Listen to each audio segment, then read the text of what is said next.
Alright, today's integral is a bit weird. It's using some of the, I don't know how to say it, I call it Gaussian, this word. This integral, this specific integral, it's almost perfectly in the form of however you say that word. So, we have the integral from negative infinity to infinity of e to the power of negative x minus 2024 squared over 4.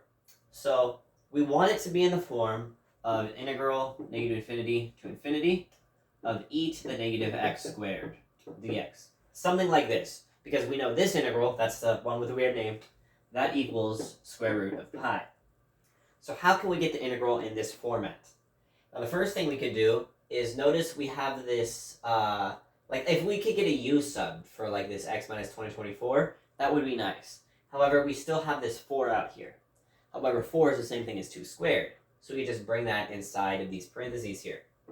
So doing that, we'll still have the integral negative infinity to infinity, e to the negative, bringing in that negative, or that positive 4, we'll have x minus 2024 over 2. And that will all be squared dx.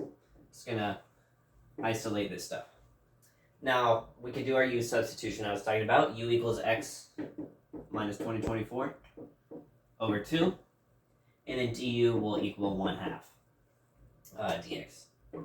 So manufacturing that 1/2, we'll have to pull a 2 out front. But in doing that, we will have e to the negative u squared du.